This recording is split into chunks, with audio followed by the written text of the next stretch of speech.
देवेंद्र फडणवीस आणि अजित पवार जे सांगतील तो निर्णय आम्हाला मान्य. इंदापूर विधानसभेच्या जागेवरनं आमदार दत्तात्रय भरणेंची प्रतिक्रिया. हर्षवर्धन पाटील आणि आम्ही एकत्र, भरणेंचं वक्तव्य.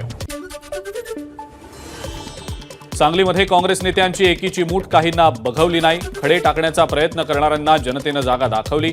सांगलीमध्ये खासदार विशाल पाटील यांच्या सत्कार सोहळ्यामध्ये आमदार विश्वजित कदमांचं वक्तव्य. विश्वजित कदमांची सांगलीच्या जागेची मागणी योग्य होती, मात्र महाविकास आघाडी जागा वाटपामध्ये ही जागा शिवसेनेला सुटली. त्यामुळे विश्वजित कदमांनी आणखी वादात न पडता विधानसभेच्या तयारीला लागावं. विजय वडेट्टीवार यांचा कदमांना सल्ला. काँग्रेस प्रदेशाध्यक्ष नाना पटोलेंकडनं साकोली विधानसभेत जिल्हा परिषद निहाय कार्यकर्ता आणि पदाधिकाऱ्यांच्या बैठकांचा सपाटा. महाराष्ट्रामध्ये काँग्रेसची 288 जागांवर लढण्याची तयारी. नाना पटोलेंचा पुनरुच्चार.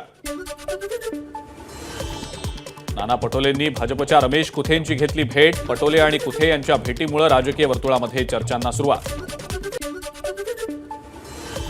वक्फ बोर्डाला निधी देण्याच्या राज्य सरकारच्या निर्णयावर विश्व हिंदू परिषदेनं केला होता सवाल उपस्थित. यावर राज्य सरकारचं स्पष्टीकरण.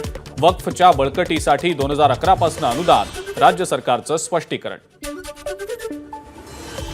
मुख्यमंत्र्यांनी दाढी वाढवणं चांगलं, पण दाढीवाल्यांना मदत करणं योग्य नाही. प्रकाश महाजनांची टीका. वक्फ बोर्ड रद्द करण्याची मनसेची मागणी.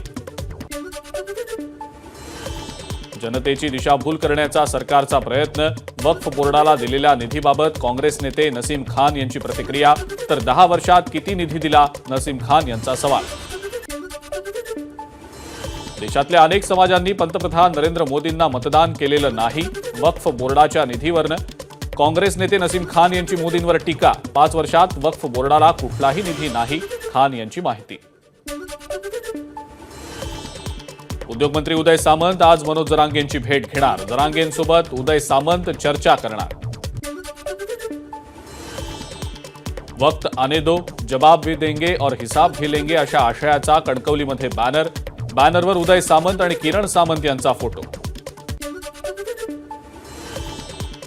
मंत्रिपद मिळाल्यानंतर रक्षा खडसे पहिल्यांदाच एकनाथ खडसेंच्या भेटीला. जळगावमधल्या मुक्ताईनगरच्या परिवर्तन चौकात रक्षा खडसेंचं जंगी स्वागत. मुरलीधर मोहोळ यांचंही पुण्यामध्ये जंगी स्वागत. मोहोळ मंत्रिपदाचा पदभार स्वीकारल्यानंतर पहिल्यांदाच पुण्यामध्ये. रुक्मिणी मातेच्या पालखीचं यंदा 430वं वर्ष. अमरावतीच्या राजापेठ चौकात आमदार रवी राणांकडनं वारकऱ्यांचं स्वागत. आज सकाळी पालखी पंढरपूरच्या दिशेनं मार्गस्थ. वाशिम शहरातल्या विविध भागांमध्ये रस्त्याचं काम अपूर्ण राहिल्यानं रस्त्यावर मोठ्या प्रमाणावर खड्डे. पावसाचं पाणी रस्त्यावर साचत असल्यानंच रस्त्यांना तलावाचं स्वरूप. वाशिमच्या मंगरुळपीर तालुक्यात वादळी वाऱ्यासह जोरदार पाऊस. पावसामुळे कोठारी इथं सौर पंपाच्या पॅनल संचाचं नुकसान. सिंधुदुर्गातला देवगड तळे बाजार इथला प्रसिद्ध न्हावणकोंड धबधबा प्रवाहित. हिरव्यागार वनराईत लपलेला हा धबधबा पाहण्यासाठी पर्यटकांची होती गर्दी. पावसामुळे कोकण आणि पश्चिम महाराष्ट्राला जोडणाऱ्या अणुस्कुरा घाटाचं सौंदर्य खुललं. हिरवा शालू पांघरलेल्या डोंगर रांगा आणि ढगांचा सुरू असलेला लपंडाव पर्यटकांना खुणावतोय.